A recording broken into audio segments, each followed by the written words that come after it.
Hola, ¿cómo estamos? Bueno, quiero saludar a todos los que están y todas las que están presentes acá en la sala, todas las provincias por videoconferencia. Tenemos 1, 2, 3, 4, 5, 6, 7, 8, 9, 10, 11, 12, 13, 14, 15, 16, 17, 18. De las 23 jurisdicciones, 18.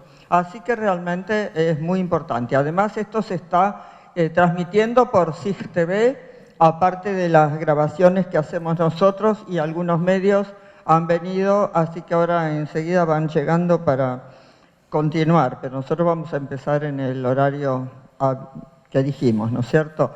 Bueno, yo quiero presentar, esta es una de las charlas mensuales que da la Oficina de la Mujer. Lo que pasa que no todas son en Buenos Aires, se ha dado en Córdoba, en otras provincias, por eso, pero es importante que se divulguen mucho como esta para que todos puedan ir a las charlas o por lo menos verlas por SIG TV o por las videoconferencias en las cámaras donde puedan libremente entrar.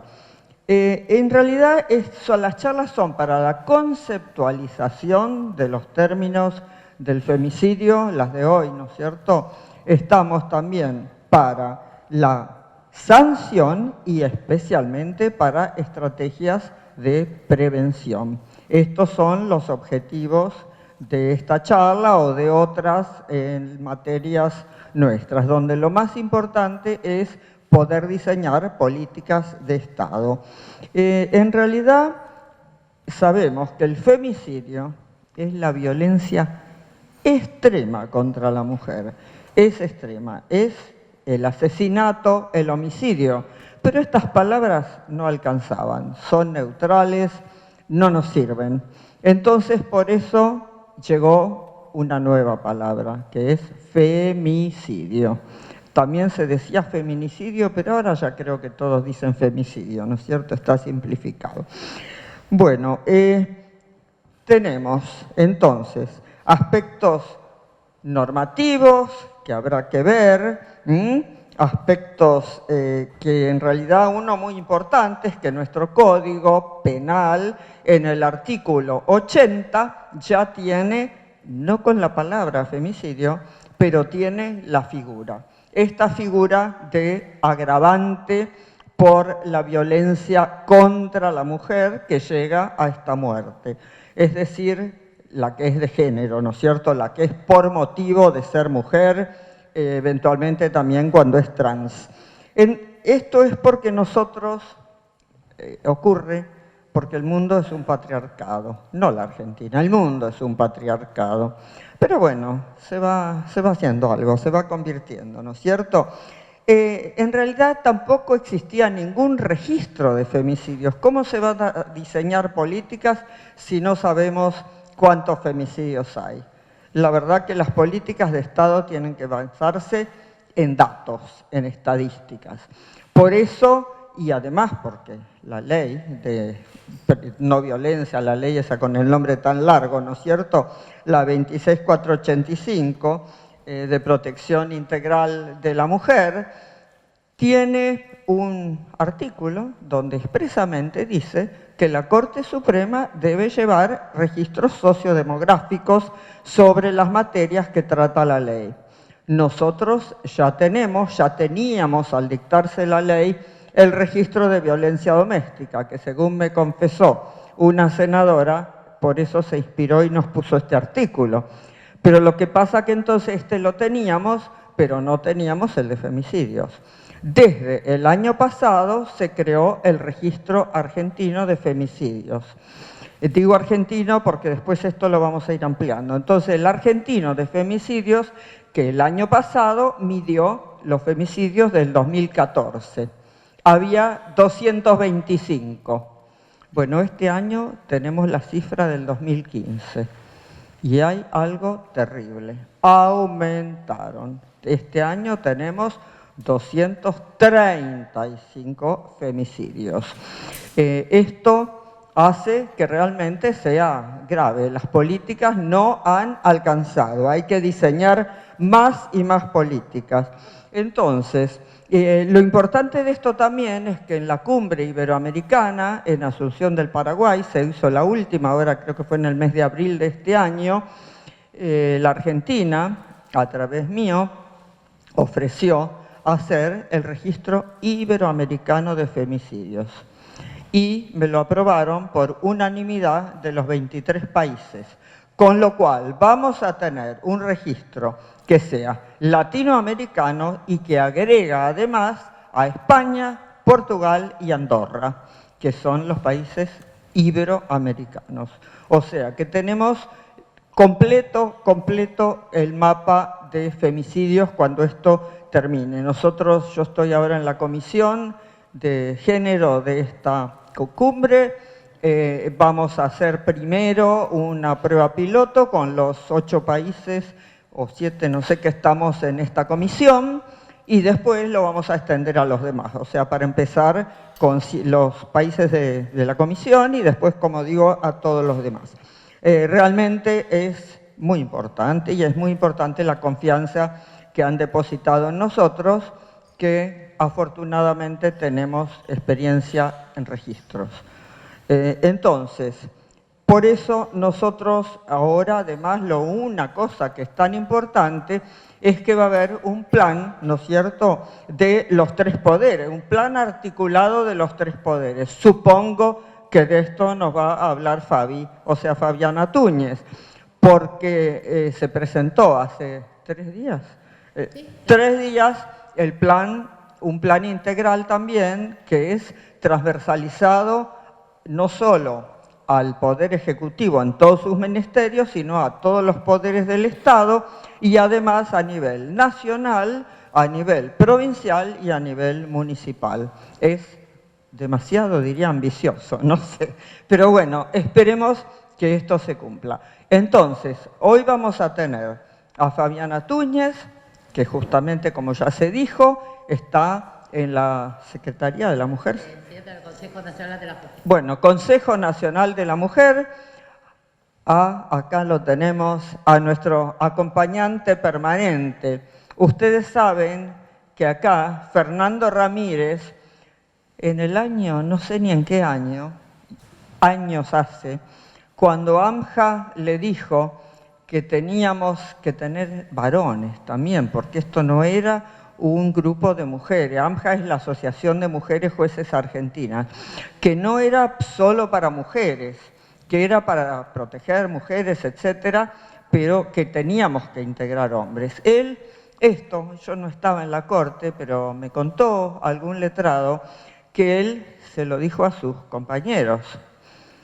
Y le dijeron, bueno, no voy a decir la palabra que le dijeron porque no corresponde a una ministra de la Corte en esta oportunidad, y sobre todo si están grabando. Pero digamos que le dijeron que era un tonto.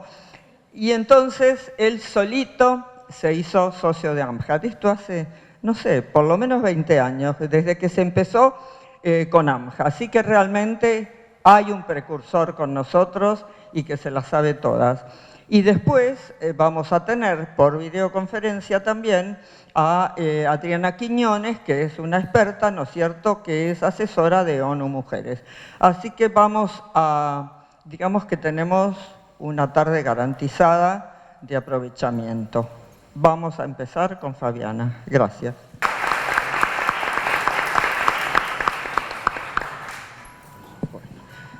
Bueno, en primer lugar, muchas gracias, Elena, por la generosidad de siempre.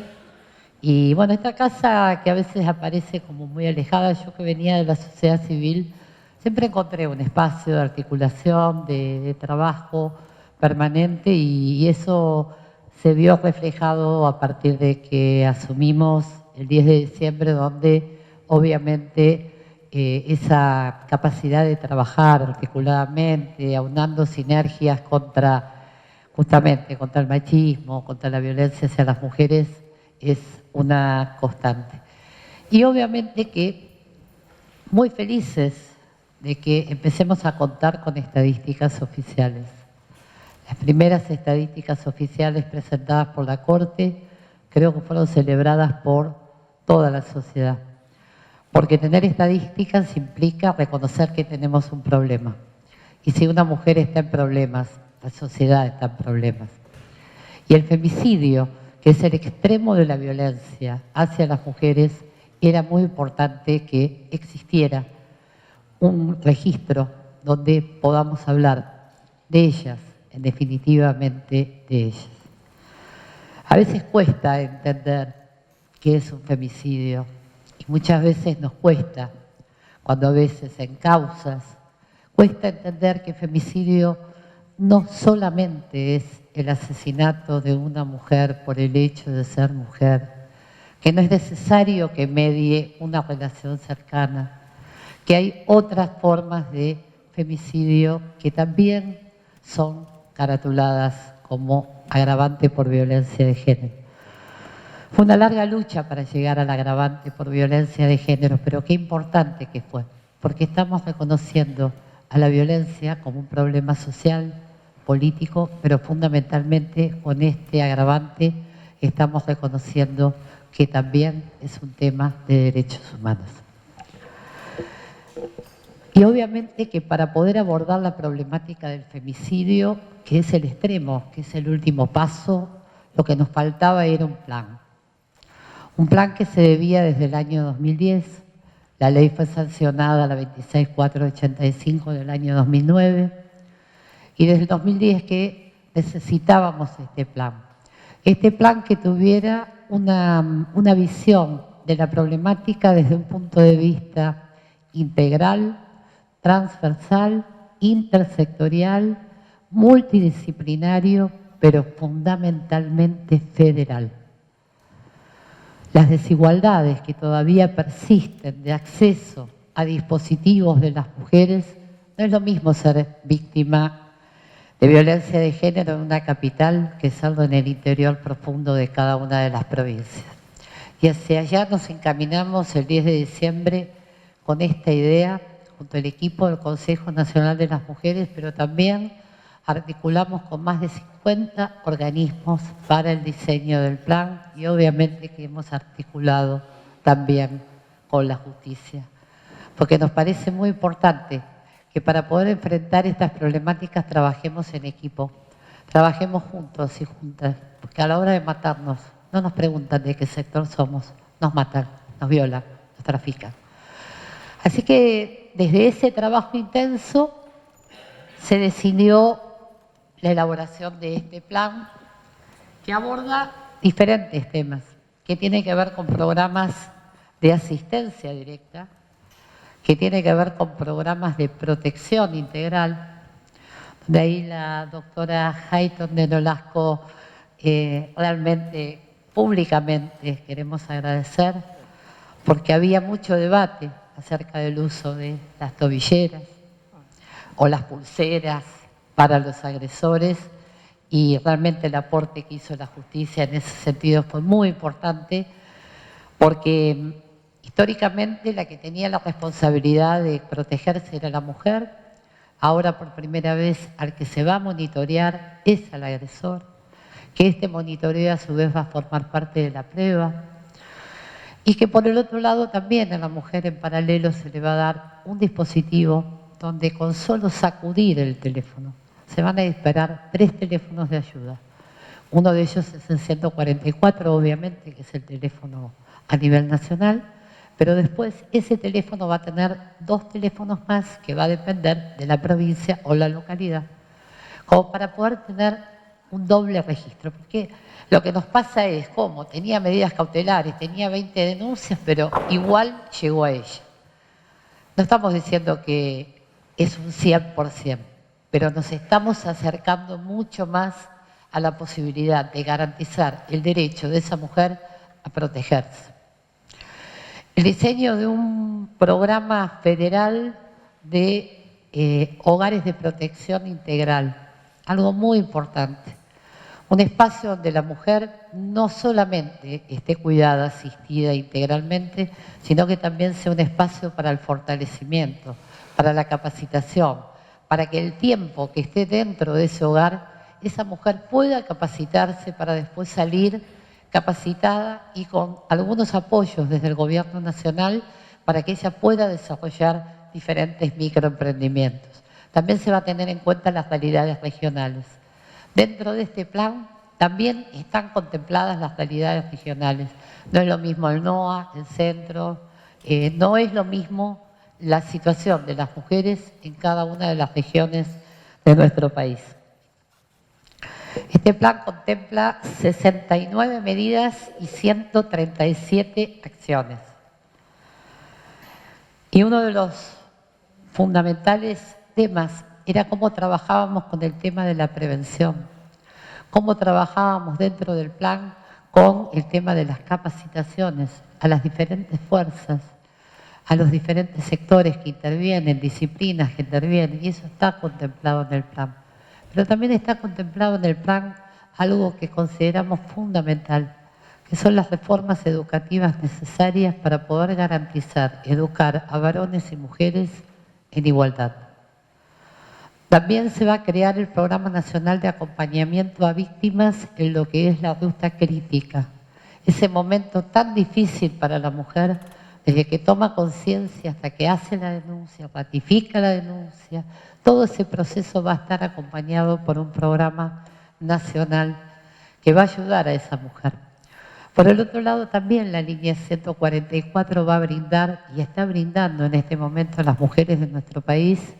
Es una línea que ahora está pensada para el antes, el durante y el después. El antes porque la mujer puede llamarnos, el durante porque vamos a acompañar a través de un equipo que ya lo tenemos, un equipo de seguimiento, donde la mujer que autoriza se la vuelve a llamar para ver qué más le falta.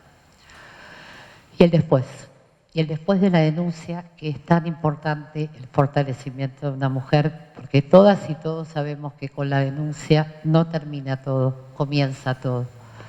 Y la realidad es que uno de los diagnósticos que hicimos es que muchas veces la mujer no comprende lo que se le está explicando en cuanto a los procesos judiciales, que son muy complejos. Para quien no viene del derecho, a veces una buena orientación de parte de la línea puede ayudar justamente a consolidar todo ese proceso judicial que además de toda la vulnerabilidad que esa mujer ya trae, alguien que la escuche. También el 144 va a hacer convenios con el 911 de cada una de las provincias, justamente para que mientras se pide un dispositivo de ayuda, porque si bien el 144 no es para denuncias, pero muchas veces nos llaman las mujeres encerradas en el baño y el 144 tiene que tomar una determinación. Así que en virtud de eso se le va a anexar la posibilidad de acceso a los 911 y por el otro lado nuestros operadores y operadoras siguen hablando con la mujer hasta que llega la ayuda policial. En todo este plan que está pensado justamente para poder llegar antes, para poder lograr ir disminuyendo de a poco el índice de femicidios que, como decía la doctora Hayton, es muy alto. Una mujer cada 37 horas, según el informe de la Corte. Con lo cual, estamos mal. Pero estamos reconociendo que estamos mal y por primera vez tenemos un plan. Vamos a tener presupuesto. Uno de los cuestionamientos que una que viene del movimiento de mujeres lo sabe, era, faltaba el plan, necesitamos los recursos. Tenemos una muy buena ley, como es la 26485, ahora este plan baja a la vida concreta de cada una de las mujeres esta realidad. Ahora también es importante que todos los sectores entendamos qué significa una mujer en situación de violencia. Lo importante que es para a esa mujer llegar a hacer la denuncia y de qué manera tenemos que agudizar absolutamente todos nuestros sentidos para poder darle un alojamiento profesional, un alojamiento que realmente le permita a esa mujer confiar en nosotros, en nosotras, en el Estado, en los poderes. La única forma que vamos a poder erradicar la violencia no es solamente a través de la educación, sino también con la presencia de un Estado que da respuesta, de un Estado que le dice, acá estamos. Y de qué manera justamente a través de un plan. El plan es un camino que vamos a recorrer a lo largo y a lo ancho del país, con protocolos, con mecanismos de acción, con puntos en común que por lo menos vamos a tener que cumplir a lo largo y a lo ancho de nuestro país. Hoy por hoy las políticas están segmentadas, aisladas. Y para poder evitar los femicidios, como siempre decimos, el Estado, la justicia, la fuerza de seguridad y la sociedad tenemos que transitar por ese mismo camino que nos va a permitir que este plan, que hoy existe, que hoy es una realidad, que tiene asignado en principio nada más ni nada menos que 750 millones de pesos, que a eso se le suma lo que cada ministerio va a aportar en cada una de las áreas del plan, porque estamos en periodo de cierre de presupuesto, por eso todavía no pudimos anexar todos los ministerios, pero realmente esta posibilidad de contar con un presupuesto, de contar con decisión política de llevar adelante esto, de saber que durante 3 años vamos a generar estos 36 hogares de protección integral, más los 25 que se van a terminar este año, que venían de la gestión anterior, pero que se van a terminar, estamos generando toda esta situación que nos va a permitir poder dar respuesta desde Ushuaia hasta La Quiaca, desde Tolwyn, el femicidio recientemente en Tolwyn, el femicidio que se produce cada día y cada momento en nuestro país. Nosotros tenemos que hacer el esfuerzo por llegar antes. La justicia, el Estado, la sociedad civil, todos tenemos que trabajar en equipo. En el Ni Una Menos, toda la sociedad dijo basta de femicidios. Todos y todas dijimos eso. El tema es que ahora vamos a llevar adelante un plan y vamos a lograr que en cada provincia se pueda implementar. Desde el Consejo Nacional de las Mujeres estamos viajando a cada una de las provincias. Hoy tenemos la oportunidad de hablar con varias provincias. Esa es una herramienta muy, muy valiosa y muy importante, pero la realidad es que nosotras ya a partir de la semana que viene vamos a viajar provincia por provincia para hablar con cada uno de los gobernadores y las gobernadoras justamente para explicarles el plan, explicarles qué es lo que necesitamos de cada uno de ellos, porque esta necesidad es de toda la sociedad. Sabemos que el camino no va a ser fácil, sabemos que los femicidios no se van a terminar de un día para el otro, pero el tema es que tenemos que empezar. No podemos seguir perdiendo más tiempo, por eso era importante este plan, del cual veníamos pidiendo año tras año, y que hoy, por suerte, ya lo tenemos. Y existe la decisión política de parte del presidente de la Nación justamente en tomar este tema como política de Estado. A partir de allí, para todos y todas las que quieran conocer todos los detalles del plan, lo pueden bajar de la página web del Consejo Nacional de las Mujeres, www.cnm.gov.ar. Allí van a tener todo el plan, son unas cuantas hojas, pero vale la pena leerlo y nos encantaría que en cada provincia que nos está mirando, nos encantaría que nos mandaran un mail para hacernos una devolución, para ver si nos olvidamos de algo, para ver si falta algo, porque si bien no va a estar en el plan, siempre hay tiempo para agregarlo como anexo. Estamos abiertas. El Consejo Nacional de las Mujeres es un Consejo Nacional de puertas abiertas al diálogo, a la articulación, a la participación, a la crítica constructiva y fundamentalmente a los aportes. Así que ojalá que de esta hermosa reunión cuasi federal, queremos recibir todos los aportes y todas las devoluciones que cada una de las personas que está participando de este maravilloso evento nos pueda hacer. Estamos convencidas desde el Consejo y desde el Poder Ejecutivo Nacional que de la violencia se puede salir y los femicidios se pueden evitar si trabajamos todos y todas juntas, pero a conciencia, con compromiso, con convicción y con corazón. porque detrás de cada mujer víctima de violencia de género tenemos que multiplicar por 3, por 4 la cantidad de víctimas colaterales. Por eso no da lo mismo tomar una denuncia que no tomarla, escucharla que no escucharla, o escucharla más de una vez porque a lo mejor vino, hizo la denuncia, no la ratificó y después vuelve a hacer la denuncia. Cada pedido de ayuda de una mujer, aunque sea chiquitito, siempre es un paso adelante y por eso está el compromiso de los diferentes poderes del Estado justamente para poder ayudar.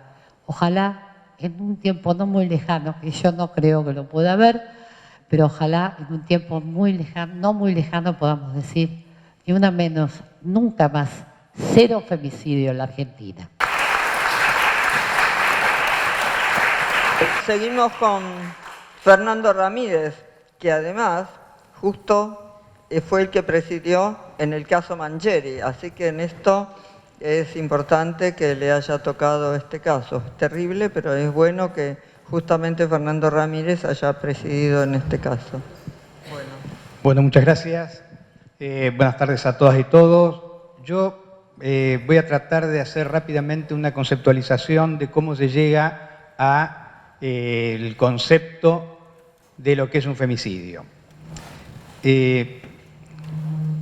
Habló la doctora Hayton de que el femicidio se define como digamos, el extremo de la violencia o la violencia extrema contra la mujer. Si ustedes de alguna manera, digamos, atendieron un poco lo que estaba explicando Fabiana, estaba hablando de violencia contra la mujer, en realidad estaba hablando de femicidio, pero fundamentalmente de programas destinados a eliminar la violencia contra la mujer. Y esto tiene que ver con que el femicidio como expresión extrema de la violencia contra la mujer tiene un sentido ambivalente. Es extrema en cuanto a su intensidad. Digamos, no hay nada más intenso en cuanto a violencia que quitar la vida de una persona. Pero es extrema también en cuanto a progresividad de violencia.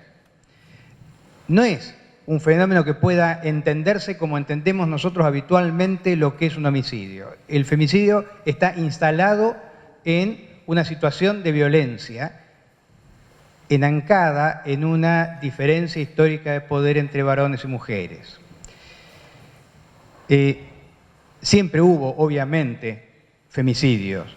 La palabra, en realidad, no existía y la determinación de lo que es un femicidio no existía, al menos hasta que lo usó por primera vez en inglés Diane Russell, en un libro, a principios del 70, que no por nada se llamó femicidio, la política del asesinato de mujeres o las políticas de asesinato de mujeres. ¿Por qué? Porque ella estaba concibiendo a principios del 70 el femicidio como algo un poco más integral. Ella viene de las ciencias sociales, una socióloga y política. Entonces, ella dice, señores, esta diferencia de poder entre varones y mujeres se sostiene en una discriminación soportada por la violencia y tolerada por los estados. Entonces, femicidio es toda muerte de mujer producto de esta violencia, no solamente, para el concepto de Diane Russell, no solamente la que se produce mano a mano, un varón contra una mujer, sino la que es el resultado de políticas de tolerancia y de violencia por parte del Estado. Esto fue tomado fundamentalmente por teóricas mexicanas que estaban viviendo en ese momento, muy particularmente, la situación de México. Y ahí se produjo esta distinción o esta discusión teórica acerca de que si había que llamarla femicidio o feminicidio, que no es menor. Digo, no es que se estaba hablando de una palabra u otra en ese momento, sino que estamos hablando de un momento en el cual no había una definición internacional de protección ni de la discriminación ni de la violencia. Estamos hablando, esto es una etapa pre-CEDAW. Entonces, lo que se está haciendo en el concepto de feminicidio fundamentalmente es de algún modo asociar este concepto de la muerte de mujeres producto de la violencia con la necesidad de definir algo que se vive y se siente y se entiende como una violación de derechos humanos. La verdad es que cuando los estados se comprometen a partir de CEDAW, primero con el tema de discriminación, que es extendido al tema de violencia a partir del año 92 con la Recomendación General 19 del Comité CEDAW, que viene a decirle a todos los estados, miren señores, cuando la Convención Internacional habla de discriminación, habla también de violencia porque son la misma cosa. Bueno, cuando los estados se comprometen a esto, es cuando uno empieza a preguntarse, y se lo pregunta Casa del Encuentro, y yo creo que se lo responde bien. Dice, bueno, acá no podemos hablar de que hay un Estado cómplice. ¿Por qué? Porque hay un Estado que se compromete. Podemos hablar de que hay un Estado ineficaz, podemos hablar de que hay un Estado que mira por otro lado si se quiere, pero no en este concepto de feminicidio tan marcado como una violencia tolerada o ejercida por el Estado. Entonces empieza a avanzar el uso del concepto de femicidio. Ahora, esto no significa que el concepto de femicidio se desprenda de lo que es una violación de derechos humanos como expresión última de violencia contra la mujer. Y en este sentido ha sido preocupación de los organismos internacionales que no están preocupados por el tema de la violencia contra la mujer solo en términos de violencia, que ya es mucho. Están preocupados además porque la existencia de la violencia contra la mujer deslegitima a los gobiernos democráticos. O sea, que el tema va, si se quiere, tiene una trascendencia, un impacto de orden político, institucional, mucho más fuerte que el que podría tener otro tipo de violencia. A ver, para ser más claro, uno podría decir, en un Estado donde algunas personas no tienen derechos, los que lo tienen no tienen derechos, tienen privilegios. Entonces, como la diferencia de derechos afecta directamente a la igualdad y como la discriminación afecta a la igualdad y la violencia perpetúa esta igualdad, hay que desterrar la violencia contra la mujer, que no es un colectivo menor. Digo, es apenas un poquito más de la mitad de las personas del mundo. Los americanos tuvimos también la Convención de Belém do Pará, que es muchísimo más específica, porque ahí sí es el compromiso de los estados, no solamente de evitar la violencia propia contra la mujer, sino concretamente de eliminar la violencia, prevenir, sancionar y erradicar la violencia contra la mujer. Es muy claro el mandato, digamos, no admite medias tintas. Y este compromiso del Estado sobre esto implica un compromiso de los poderes judiciales en esto. Hay otra obligación más que establece Belém do Pará, y es la obligación de que los estados tomen medidas que sancionen la violencia. Digamos, normas penales para sancionar la violencia. La Argentina tenía normas penales, en definitiva, porque, a ver, matar a alguien siempre ha sido delito en la Argentina, y decía, bueno, ya está, tenemos cubierto esto. Pero la verdad es que lo que uno estaba discutiendo cuando discutía la necesidad de crear una figura de femicidio era otra cosa, era señalar que el femicidio no es una muerte más. A ver, el femicidio tiene otras implicancias. Esta cuestión de que es el extremo de violencia de un progreso, pero que además tiene un impacto social de determinadas características, y yo quiero hacer, antes que nada, porque algún penalista puede ponerse un poco nervioso, estoy hablando del impacto social de una conducta, no estoy hablando de la repercusión social del hecho. Que quede claro, no estoy hablando de la repercusión periodística del hecho, estoy hablando del impacto social que tiene un hecho. Para el que no le queda claro esto, digo, algunas conductas de contaminación ambiental pueden ni siquiera trascender públicamente, pero tienen un impacto social enorme. Y si no, pregunte a la gente que vive alrededor del Riachuelo. Ahora, esta conducta de femicidio tiene la conducta un impacto social distinto del que tiene un homicidio en ocasión de robo o un homicidio por violencia ciudadana. Es distinto, afecta otras cosas. Cuando, a ver, yo quiero hacer ahora una pequeña salvedad. Yo participé en la CONSAVIG con Fabiana, con la doctora Garrigós, que está acá sentada, para elaborar un proyecto de reforma al Código Penal integral que además implicara otro tipo de normativa que afectara el derecho civil, porque estaba en juego la en ese entonces denominada patria potestad, la responsabilidad parental hoy, estaba en juego también la necesidad de hacerse cargo de los hijos cuando había hijos, ir a una homicidio entre pareja, en fin, un proyecto integral. Y fíjense ustedes que si nos sentáramos en una mesa a hablar sobre política general, la doctora Garrigós, Fabiana, y yo creo que no llegamos a ningún acuerdo. En este tema estábamos total y absolutamente de acuerdo porque es un tema transversal que afecta la estructura social y afecta, aunque parezca un poco así un exabrupto, afecta la legitimidad de gobierno y afecta el orden constitucional, porque va directamente a afectar la igualdad. Bueno, no salió el proyecto nuestro, salió la reforma. Ahora, de todas maneras, fíjense ustedes cuál era la visión que tenían los legisladores, no los jueces, los legisladores. El diputado Albrieu señaló: el femicidio no es nuevo, viene desde el fondo de la historia. Son numerosos los casos que nos dan a conocer la ciencia y las crónicas de muertes de mujeres ocurridas de distinta manera, pero que tienen como común denominador el hecho de haber sido perseguidas por su condición de mujer. Lo que resulta nuevo es la teorización que se ha hecho sobre el femicidio como forma extrema de violencia sobre las mujeres. Digamos, los legisladores estaban yo diría, en la misma sintonía. Más radicalmente, Gerardo Fabián Milman dijo: el asesinato de mujeres es la forma más extrema de terrorismo sexista. Esta es una expresión que también viene de Diane Russell, ¿no?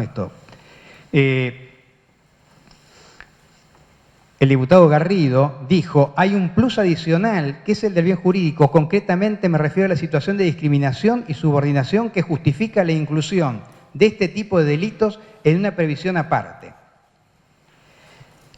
Fernández Agasti, la diputada, dijo: violencia contra mujeres representa una violación a los derechos humanos y constituye uno de los principales obstáculos para lograr una sociedad igualitaria.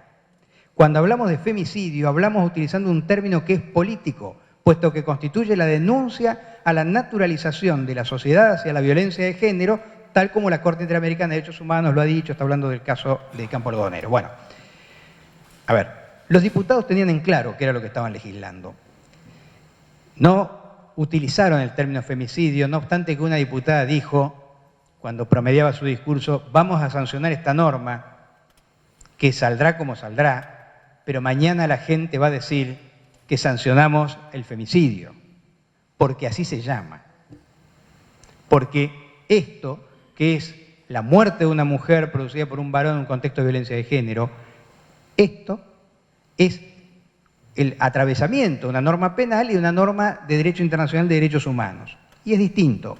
Bueno, fíjense qué tan político es, qué tan político, que el senador Guastavino, que fue el miembro informante, en el Senado hubo un intento de modificar la ley para que fuera una norma aparte, que no estuviera como un agravante del denominado homicidio, porque podemos hablar de qué es el homicidio, ¿no? Digo, se intentó sancionar como norma aparte. Y fíjense qué tan político es, que dijo Guastavino: en verdad no ha sido fácil llegar a este proyecto que hoy estamos tratando, que entre otras cosas, en su artículo 80 bis, lo creaban como figura aparte, marca el femicidio como delito autónomo.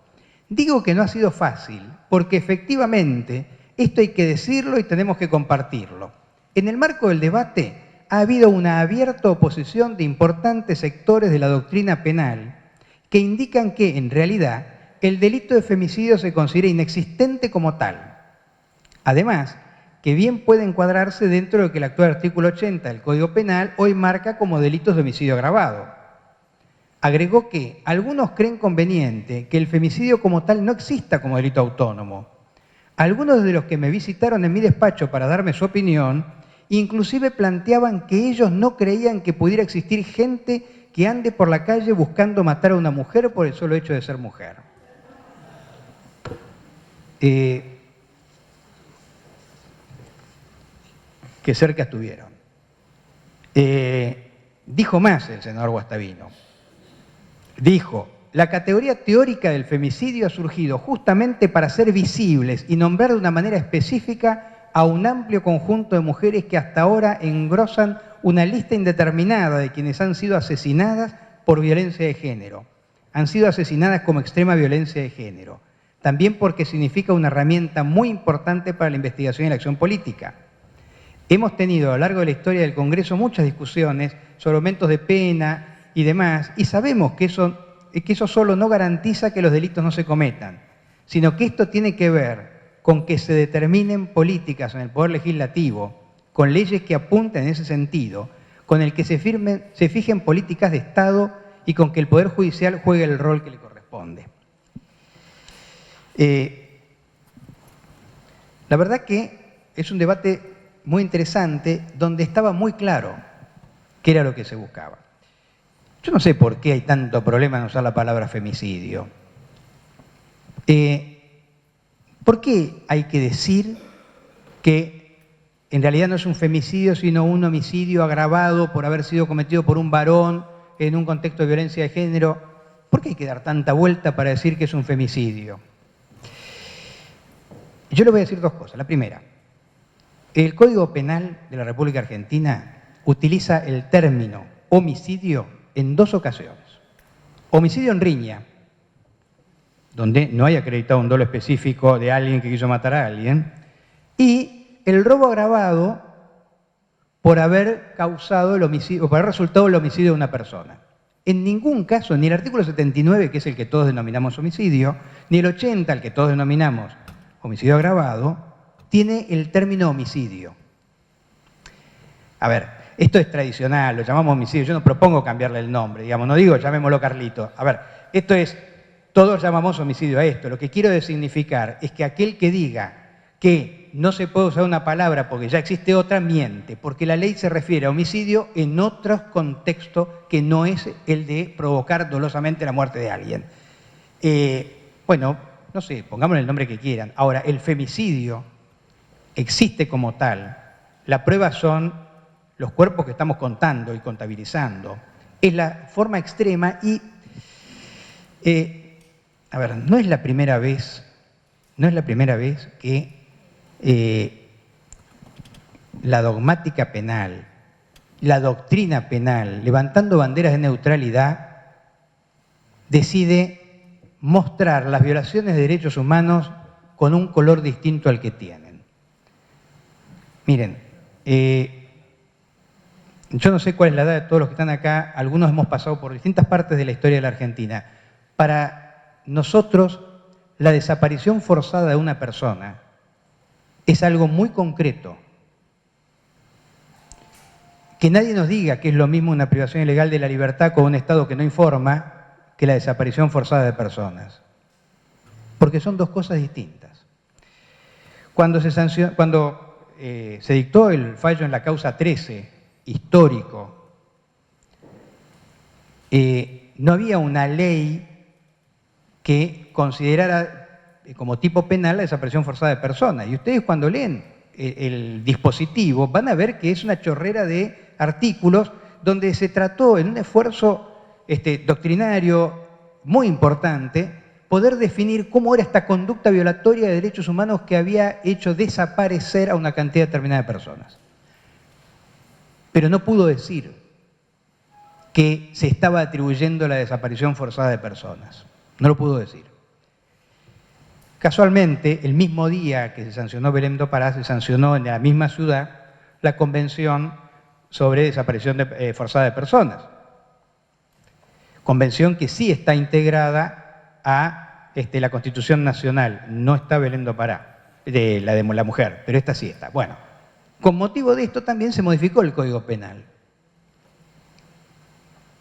Y se integró las conductas referentes a lo que nosotros, los ciudadanos comunes, denominamos desaparición forzada de personas y para quienes, por lo menos en la memoria y en la historia, tenemos un concepto claro de lo que es la desaparición forzada de personas, pero no se llama así.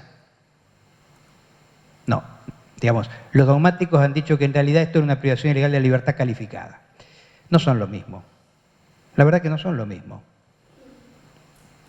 Y tampoco es lo mismo el femicidio que, entre comillas, un homicidio calificado. Estamos hablando de cosas distintas y esto hay que sostenerlo.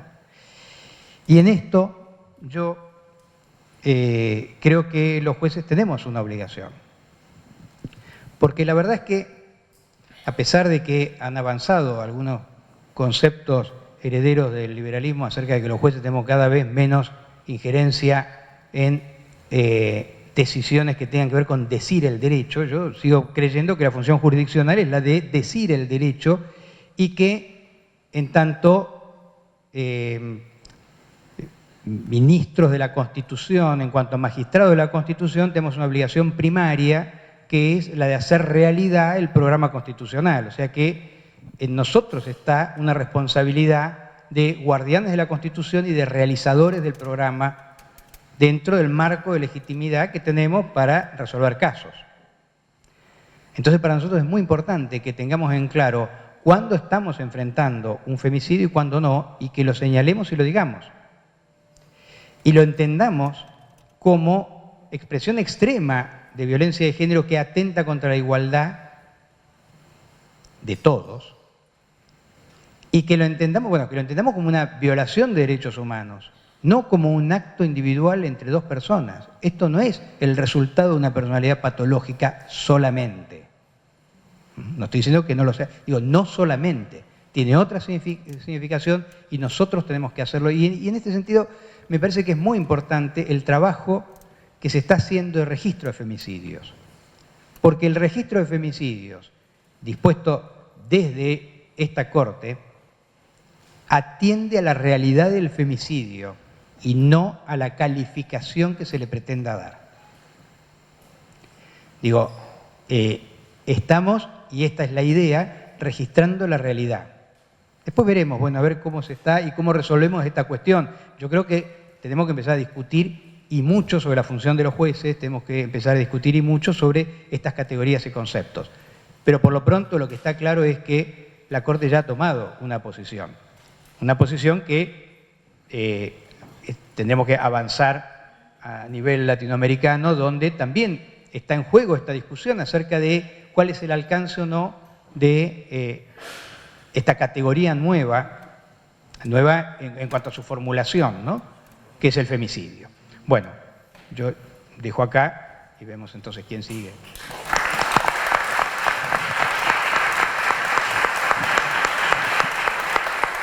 Bueno, gracias Fernando. Bueno, ahora tenemos que seguir con la videoconferencia.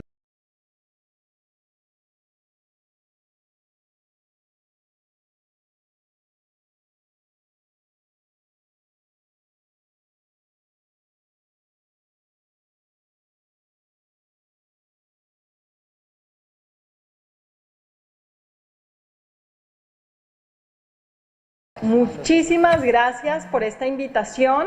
Es realmente inspirador escuchar todo lo que se ha logrado y se ha venido trabajando en la Argentina, tener esta oportunidad de contarles y darles una visión regional sobre el tema del femicidio, cómo se ha venido trabajando en diferentes países, con qué instrumentos contamos y un poco unas reflexiones sobre el trabajo que se ha venido haciendo a nivel regional. Quisiera saludar a la doctora Elena Hayton de Nolasco, a la doctora Fabiana Túñez y otra vez felicitarla por ese plan de acción para la eliminación de la violencia, al doctor Fernando Ramírez. Yo estoy en la Oficina Regional de ONU Mujeres, soy la coordinadora regional de la campaña Únete para la eliminación de la violencia contra las mujeres y las niñas, una campaña que ha tenido mucha repercusión en la región, también con muchas actividades en la Argentina, y he venido coordinando el trabajo para atender en particular el tema de violencia contra las mujeres y en particular el femicidio como una manifestación la más extrema de las violaciones a los derechos de las mujeres y las niñas. Así que quisiera darles una visión regional, si podemos pasar a la siguiente, por favor. Nosotros tenemos en ONU Mujeres una teoría de cambio sobre cómo atender este tema, que vincula las diferentes instancias, no solo de las instituciones políticas de gobierno, sino las estrategias para trabajar el tema de violencia contra las mujeres. Entonces, dentro de nuestra teoría de cambio, si tenemos legislación especializada, políticas públicas y herramientas para atender los femicidios que existen de manera congruente con los estándares y normas internacionales, si además, en segundo lugar, estamos recogiendo estadísticas de calidad que sean comparables entre los países, que se actualicen con regularidad y que sean accesibles, si además, en tercer lugar, la justicia se provee a las víctimas y a sus familiares, entonces la vida de las mujeres podrá ser protegida y los esfuerzos para prevenir los femicidios se fortalecerán, porque la impunidad de los femicidios se atenderá de manera contundente e inequívoca, enviando un mensaje de cero tolerancia a la violencia contra las mujeres y las niñas. Nosotros trabajamos en muchos países de la región, Bajo esta teoría de cambio hemos venido desarrollando herramientas que les voy a contar a lo largo de esta presentación. Son 4 resultados los que nosotros queremos lograr. El primero es un entorno propicio a nivel normativo, legislativo, para abordar los femicidios en línea con los estándares internacionales. ¿Qué significa esto? Que desde el 2009, bueno, en el 2007 la primera legislación de femicidio aparece en Costa Rica, y de ahí hemos venido avanzando hasta el año 2009, cuando teníamos 9 países que habían ya pasado legislación especializada para atender el femicidio, y en 2016 tenemos 16 países. Los países que han aprobado legislación más recientemente específica para atender el femicidio son Brasil y Colombia en 2015. ¿Se escucha bien? Ok, perfecto, continuamos. Entonces, nosotros estamos trabajando con el MESECVI, que es el mecanismo de monitoreo de la implementación de la Convención de Belém do Pará, que está administrado por la Comisión Interamericana de Mujeres en Washington, de la OEA. Hemos venido trabajando en conjunto para alinear nuestro trabajo a toda la implementación de la Convención de Belém do Pará, y en ese sentido este año ofreceremos un modelo de legislación para la región. Muchos países del Caribe, del Caribe angloparlante, donde los femicidios son muy altos, han solicitado cuáles son las mejores prácticas en legislación y cuál podría ser un modelo de legislación para los países que todavía no han adoptado la legislación específica. ¿Cómo mediríamos este resultado? Con el número de países que pasan legislación, por supuesto, pero también con el porcentaje de presupuestos asignados a la aplicación de estas leyes. En América Latina tenemos un conjunto de leyes maravillosas que especifican nuestros derechos, pero no se implementan, y muchas veces esas legislaciones no se implementan por falta de recursos y compromiso político. Bueno, si pasamos a la siguiente. Se saltó una, la anterior, por favor. Gracias. El siguiente resultado es la recolección de datos y estadísticas de calidad y comparables, que es a lo que nos estamos refiriendo esta tarde. Es muy importante que tengamos definiciones que nos ayuden a compararnos entre países, a entender mejor cuál es la situación en materia de femicidio. En ese sentido, si pasamos a la siguiente, quería compartirles un ejemplo de un trabajo que se viene haciendo en México con apoyo del Instituto Nacional de Estadística, el Instituto Nacional de la Mujer y ONU Mujeres, para estudiar las muertes con sospecha de femicidio.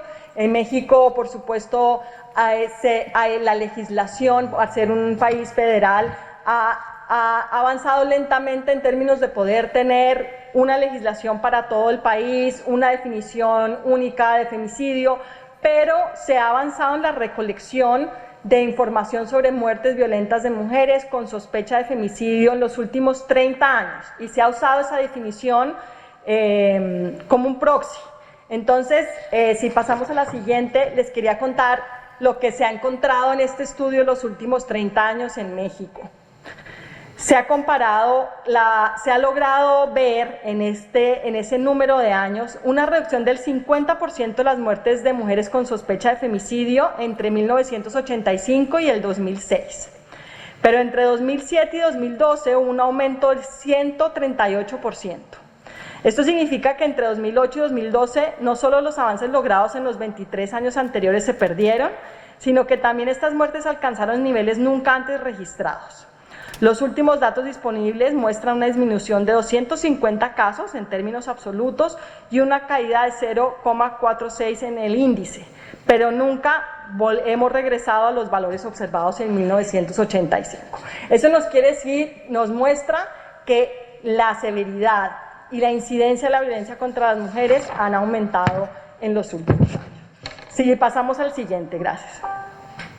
De 1985 a 2014, ¿qué hemos encontrado? Que el femicidio se produce tanto en los espacios públicos como en los privados. Sin embargo, vemos que la caída reciente en las tasas de femicidio tiene que ver con los espacios públicos. la severidad, la crueldad de los asesinatos a mujeres en contextos de violencia doméstica o dentro del hogar se ha mantenido casi sin cambios. Esto es un elemento muy importante para reflexionar. Eso que nos dice que para atender el femicidio tenemos que tener estrategias diferenciadas. No es lo mismo la violencia en la calle, en los espacios públicos, la criminalidad, por ejemplo, ligada al narcotráfico, que la violencia que se sigue viviendo y que casi que no varía al interior de los hogares. El estudio también da cuenta de las tendencias a nivel de los estados federales, y eso es muy importante, porque cuando se pueden ver los estados donde hay mayor riesgo, se pueden tomar medidas inmediatas.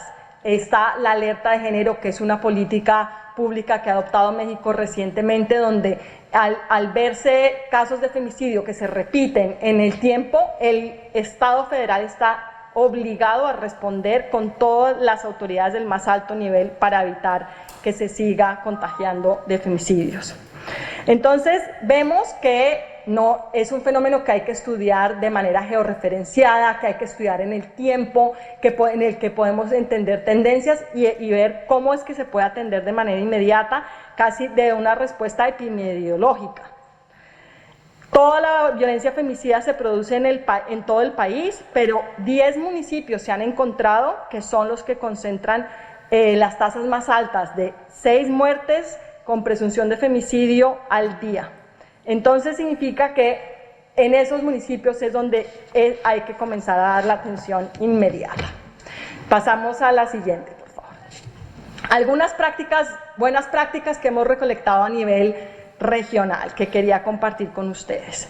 Bueno, Costa Rica tuvo la primera ley en el 2007 y esta ley solo abarca las relaciones de pareja actuales, no abarca relaciones previas, donde muchas veces se producen estos femicidios, así que la respuesta que ha dado a este tema la Corte Suprema es llevar un registro paralelo basado en la definición de Belém do Pará, que implica el espacio público, el espacio privado, todas las diferentes formas de violencia que pueden terminar en femicidio.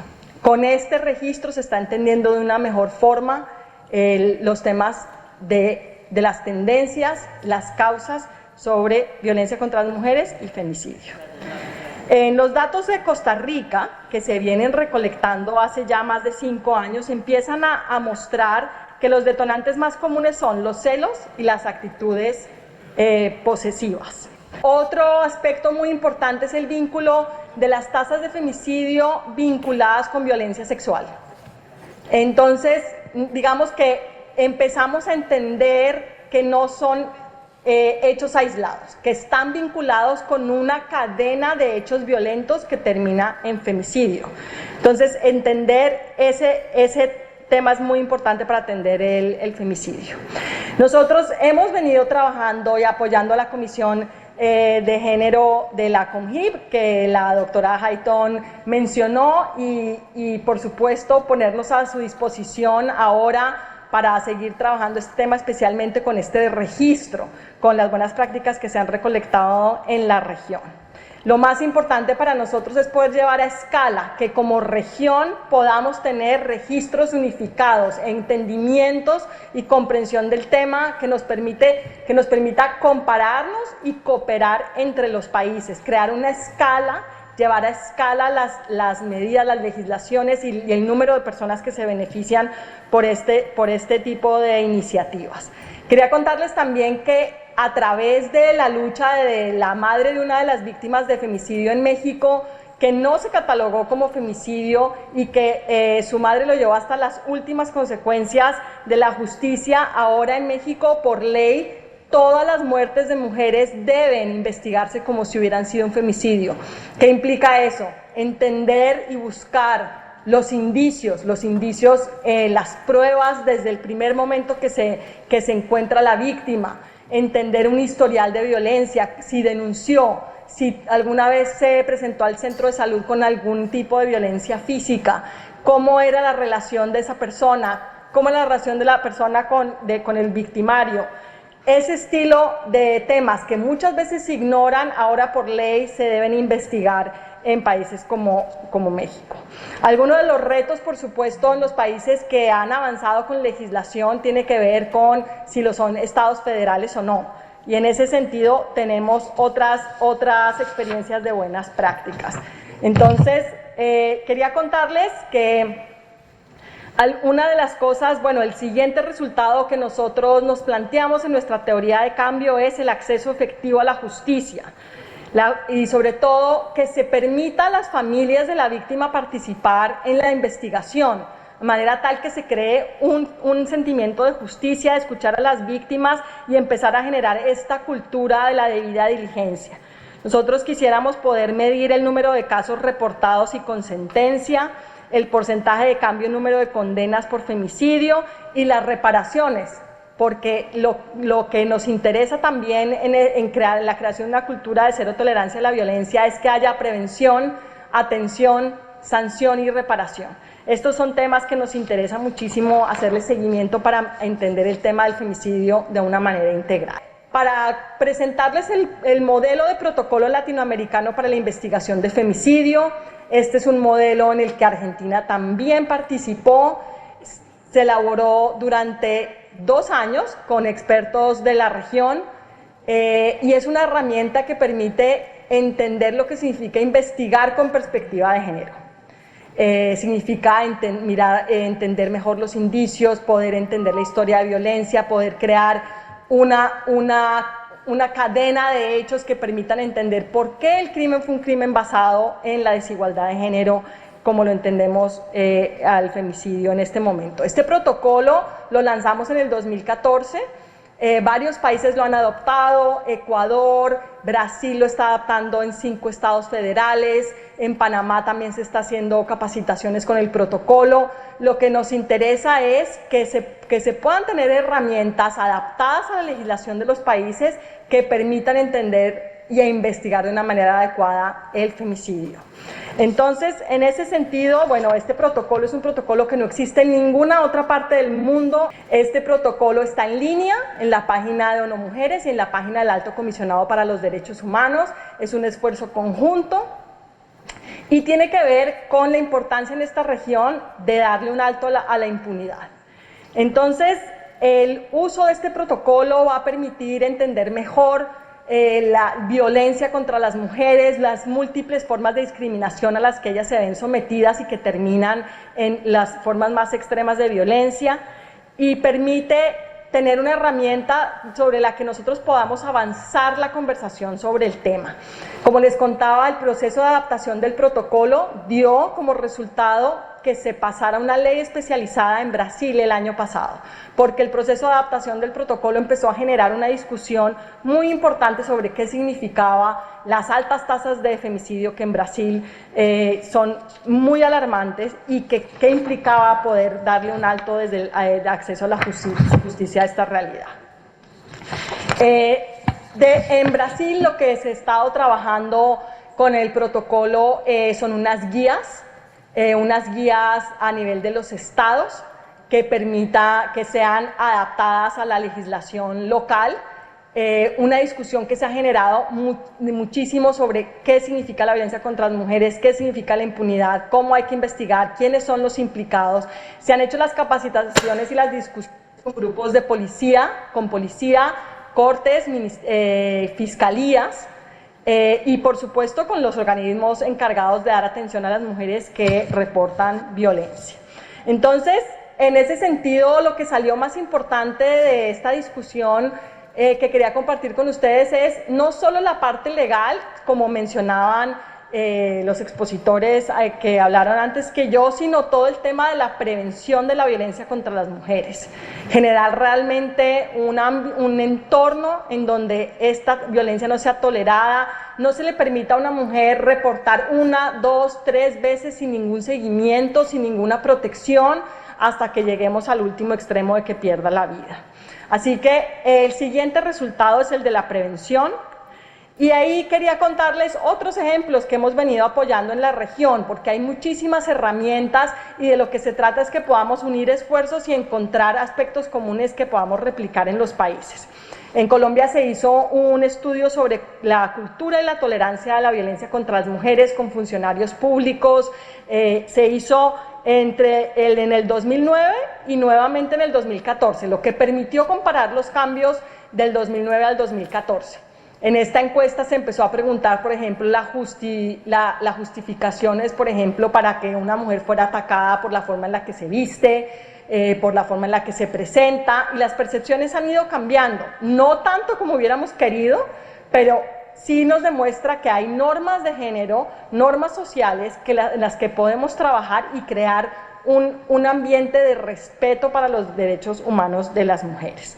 Otras políticas y otras herramientas que quisiera compartir con ustedes incluyen un mapeo sobre planes y políticas públicas de violencia, que tiene los principales cuellos de botella, tiene datos sobre los niveles de aplicación de estas leyes, la falta de recursos, la poca capacitación para muchas de las instancias que tienen que trabajar el tema de violencia, la rotación, también el nivel jerárquico de los mecanismos de la mujer, que algunas veces no permite que los mecanismos de la mujer puedan liderar la implementación de estas políticas públicas, pero más importante que eso, la falta de evaluación de las políticas públicas para eliminar la violencia contra las mujeres y las niñas.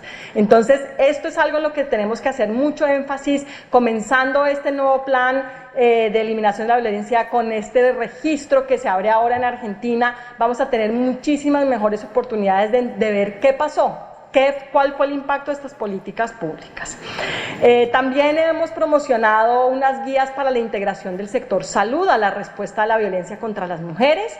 Muchas veces las mujeres, cuando acuden a los servicios de salud, son revictimizadas, no se hace seguimiento adecuado. Entonces, ¿cómo vincular esa respuesta? Lo hemos venido trabajando con la Organización Panamericana de la Salud. Estamos por lanzar también una guía sobre trabajo con hombres, cómo es que se integra el trabajo con hombres a las políticas de eliminación de la violencia, y quisiéramos, por supuesto, desde ya invitarlos a cuando estemos promocionando este producto de conocimiento. Vamos a hacer algunos webinars y vamos a hacer, esperamos con Fabián, algunas presentaciones para entender mejor cómo se trabaja este tema desde una perspectiva que empodere a las mujeres, que no quite la responsabilidad de los agresores, que nos permita avanzar hacia una visión común de respeto de la violencia, de la vida y la libertad de las mujeres y la no violencia.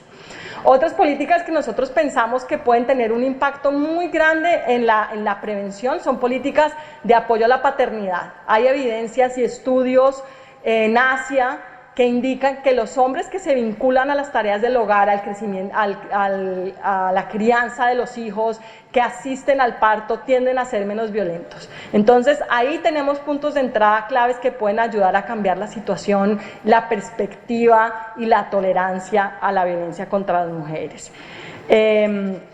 Y por último, pues quería contarles, también hicimos un estudio en El Salvador, que empezó a mirar. El Salvador ya tiene, y antes de que se lanzara el modelo de protocolo latinoamericano, un protocolo para la investigación de femicidios, dada la alta tasa de femicidios que se dan en el país. Pero un estudio de la aplicación de ese protocolo de principios de este año demuestra que todavía hay muchísimos estereotipos de género, a nivel de las cortes, a nivel de policía, a nivel de medicina legal, que no se interpretan las evidencias y se cuidan las evidencias de la manera que se debería hacer para lograr las sentencias adecuadas, que hay una falta de conocimiento muy importante sobre los instrumentos internacionales como la CEDAW, Belém do Pará, todas las herramientas que permitirían dar las líneas de acuerdo a los estándares internacionales de derechos humanos, muchas veces son desconocidas por el personal de primera línea que está encargado de proteger la vida y la libertad de las mujeres. Así que con eso pues quisiera darles unas conclusiones de lo que hemos aprendido, la importancia de la correlación entre los compromisos normativos y la recopilación de datos, la importancia de que haya legislación especializada, que haya planes de acción con recursos, que estén vinculados a la recolección de datos. Eso es algo que ya se evidencia en Argentina, que va a ser una muy buena práctica y un ejemplo para el resto de la región. muy importante que podamos, ojalá, llegar a un futuro en que podamos compararnos entre países. Las encuestas que se hacen sobre la violencia contra las mujeres muchas veces usan cuestionarios distintos, metodologías dispares que no podemos comparar, y desde esa perspectiva regional la invitación sí es a seguir algunas de las herramientas que ya se han producido por la Organización Mundial de la Salud, con el apoyo de muchas agencias, y que nosotros como No Mujeres, especialmente ahora que las metas de desarrollo sostenible incluyen eliminar la violencia contra las mujeres y eliminar todas las formas de discriminación, nos van a permitir utilizarlas, y ojalá de manera homologada para que podamos aprender entre los países. Seguir con el objetivo de la prevención como el objetivo principal de nuestro trabajo en el tema de femicidio, y ver otros actores que pueden impactar de una manera muy grande el trabajo que ustedes van a estar haciendo. Por ejemplo, los medios de comunicación, que por un lado nos han servido como una fuente de información primaria cuando no contábamos con las herramientas ni con los compromisos para recolectar datos. También al diseminar información de una manera errónea o de una manera discriminatoria pueden generar más violencia. Lo hemos visto en los casos, sobre todo, por ejemplo, de ácido, de quemaduras por ácido que se han dado en muchos países de la región, que se empiezan a dar más casos en la medida en que se empiezan a reportar de una manera no apropiada por los medios de comunicación. Así que tener en cuenta todos esos factores es algo que va a apoyar la labor que ustedes comienzan ahora. Y por supuesto, la siguiente, de nuestra parte, desde No Mujeres, acompañando desde Panamá, desde nuestra oficina regional. Estamos en 10 países, tenemos una presencia programática en 5, y esperamos poder apoyar, diseminar todo lo que se está logrando en Argentina para apoyar a otros países de la región, pero también seguir generando este movimiento regional de Ni Una Más. Muchísimas gracias.